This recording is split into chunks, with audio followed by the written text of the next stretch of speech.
Would you believe me if I told you 12 months ago we're going to start 2019 and here we are 12 months later and we're about to roll into 2020? It's about to be a brand new decade, which means more opportunities for new stuff.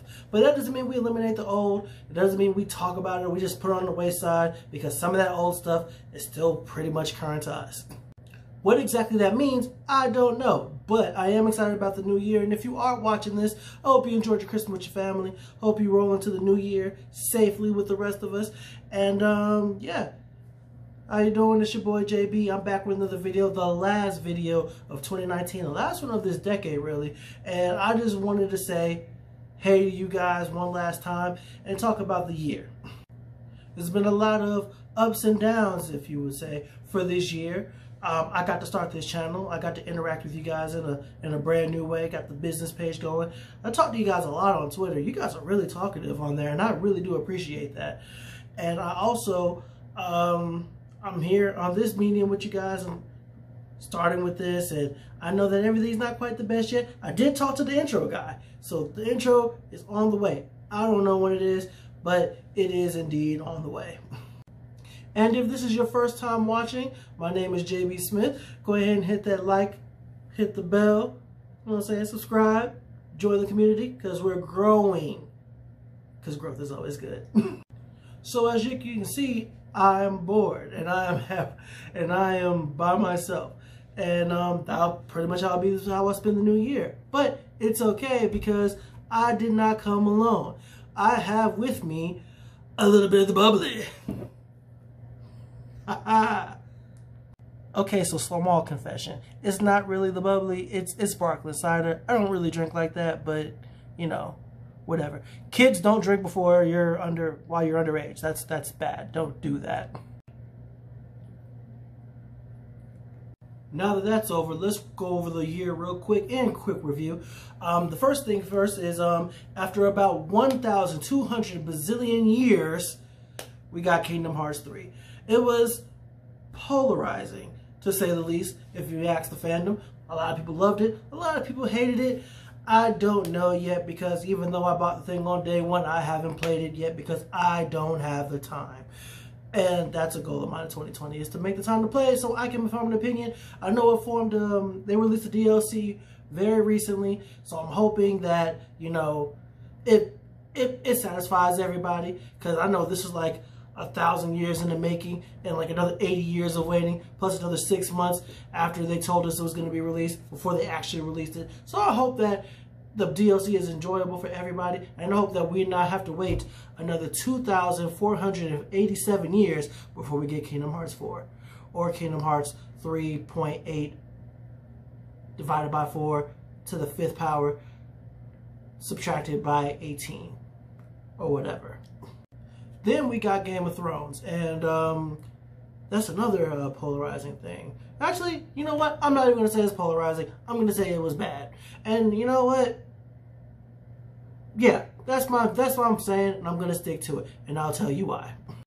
Now, if you're like me, if you're a Game of Thrones fan, you waited that extra year and that extra few months for the final season to come out, and you knew what was coming, and you knew how it was going to wrap up. You knew that the Night King was coming, and you knew that the war with Cersei right after was coming, and you knew everything would happen up to that point, and it was just one giant letdown.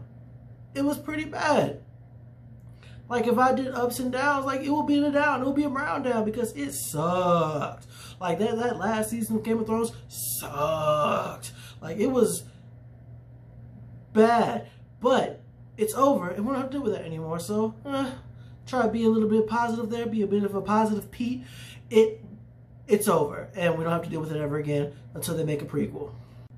On the positive side, though, for real, we did get Avengers Endgame, and we did get Spider-Man Far From Home and Captain Marvel. The mileage may vary on that one, but Avengers Endgame did provide one of the greatest build-up scenes of all time. If you've ever seen the portal scene, which I'm pretty sure you have if you're watching this, if you follow the page, if you're my friend, if you know me personally, then you've seen the portal scene, you know exactly what I'm talking about. Like, I think that Avengers Endgame was like the perfect build-up. As a standalone movie, it was all right, but as an event, as the culmination of what they did with the MCU, I thought it was absolutely perfect. And I don't know how they could top that. And I don't know if they will, but 2019 did bring us that, and that's something positive that we can look back on and be like, you know what, 2019? You were all right. And the next thing is, and this is another mileage may vary thing, is the birth of AEW. Now, I'm a big wrestling fan, and I was when I was younger, and then I got back into it when I was in college. It's CM Punk's fault. And like AEW, like, is another wrestling company. It's the first legitimate competitor to WWE in North America and forever. But it's actually quite good. I'm enjoying the product so far. Especially now that it's forced WWE to up their game, and they added NXT, which has been their developmental for the last few years. They brought it on the TV, so you got AEW and you got NXT. They're going head to head every Wednesday, and you know what? Everybody wins. Like, there's no, even though there's competition, everybody wins. Because of the age of the internet, there's no excuse for you to be like, oh, I want to watch this over, I want to watch this. No, this is the internet. You can watch both, and you can enjoy both, and I do, and there it is. Wrestling, to me, has never been better than what it is right now. Even from the day of this recording. Over in Japan, New Japan Pro Wrestling has been putting on excellent shows and excellent content for the last, I want to say like the last decade. They've really turned up with the content. And they have their Wrestle Kingdom show, which is their version of WrestleMania, starting in a few days. And you know what? I'm excited for that.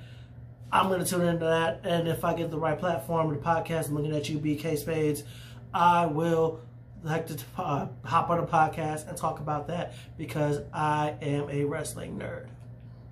Speaking of nerds, Star Wars came out a couple weeks ago from the day of this recording, and you know what? I liked it. The fans and the critics, mileage may vary. It's kind of been a very divisive thing, but you know what? It's Star Wars, so when is it never not divisive? But you know what? I enjoyed it. I'm actually going to go back and watch it again, and then come back here and do a solo review. If you follow the channel, then you know I did 2 previous reviews with Just Be Well and Marcel of MSW Creative Services. So you know that I saw the movie, and you know what I thought about it then. But I had, you know, my fan goggles on, and I had the high of just coming out of the theater. So I'm going to watch it again. I'm going to be technical with it and really break down what I think about it. But as it stands right now, on this day, in this moment, and me talking to you, I enjoyed the movie. If you liked it, cool. If not, cool. If you want to talk about it, you know where to find me. All my links are down in the thingamabob below.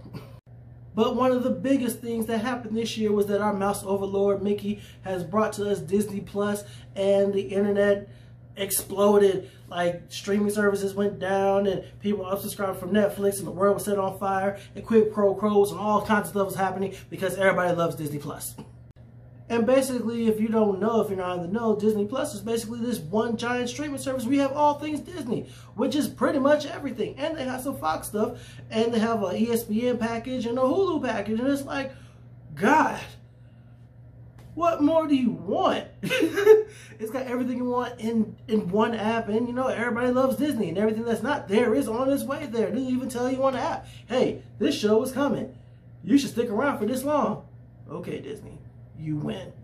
Meanwhile, in the anime world, everything is everything. My Hero Academia is still the best, most favoritist shonen show of all time right now. And then you got Sword Art Online, which is still, despite its divisive nature, is still one of the most popular or most watched shows over in Japan right now. What else happened this year in anime? Ash finally won a tournament, like in Pokemon. So he only started his journey when I was in 6th grade, yet somehow the boy is still 10 years old. Congratulations on him finding teeth, though. But the show that absolutely won and stole everybody's hearts this year is Demon Slayer. And I'm not going to lie, I really enjoyed it. I'm a huge fan. I feel like Nezuko is like on the short list of people that we must protect at all costs, because that is one adorable demon little sister. Like, she is so gosh darn adorable, and I don't know why. Another huge thing we were blessed with this year is The Witcher and The Mandalorian. Both are the top 2 streaming shows right now on Netflix and Disney Plus right now. and they are killing it, not gonna lie. Both shows have their detractors for various reasons. I'm not gonna hop into that conversation. I'll probably do a review on a later date on one or both of them, but I've enjoyed the experience of both of them. The Witcher is something I haven't completed yet, but I know there's a plan for a 7-series arc. Mandalorian just got renewed for a second season, due out next year in 2020, so look on ahead for that. So I am enjoying both. I'm looking forward to both, and I know that most of the people on the internet are enjoying both of those too. But if you're not, that's okay as well. And finally, this year we got Crisis on Infinite Earths. That is the massive CW crossover. If you're not aware of it, it was started off on Arrow and it's flown across the various shows on the CW in the Arrowverse. And if you had told me earlier in this decade, hey, there's a show with Green Arrow with Stephen Amell, and it's going to be like your favorite thing for a couple years, and it would lead to this a few years later, I would have told you were dumb. I would have told you, you know what? Yeah, you're dumb. You're a moron. But you know what? I would have been an idiot because the first two seasons of Arrow were freaking phenomenal. I love them. And I also love the first couple seasons of The Flash and some of the other shows that followed. The Arrowverse has done a lot, and they've gone through a lot of trouble and a lot of paces to make Crisis on Infinite Earths happen, and we as nerds should be grateful. Even if it's not the best, even though it hasn't really shaken out to be exactly what we wanted it to be, you know what? It's alright still. And when it resumes in a couple of weeks, I'll be there to watch it because I want to know how it all ends. Because that is a huge, massive undertaking that they've gone through for us that by all accounts probably shouldn't even exist in this medium, but it does. So I want to see how it is, and if you're not aware, you should go back, watch, come back, and we'll talk about it. And that's it. I'm not going to hold you for too long. I could talk about Power Rangers and Godzilla and all the other nerdy stuff that happened, but I try to figure out, I touch on a few highlights. But either way, the point of all this is 2019 had ups and downs, but you know what? It had a lot of stuff that we can look back on and be like, you know what, 2019, you all right. And that's what you really want. And in a nerd medium is you want to be able to look back at some things and be like, you know what, I enjoyed this. Even though some things didn't go well in this direction, you know what, I'm still glad that it's over with. Even though some things didn't go our way and some things that didn't really pan out the way that we thought they were going to pan out, we still have them to talk about because the show's creators and the ratings dictate that we got them and we now have something to talk about. So good, bad, whether it turned out to be, we are all winners.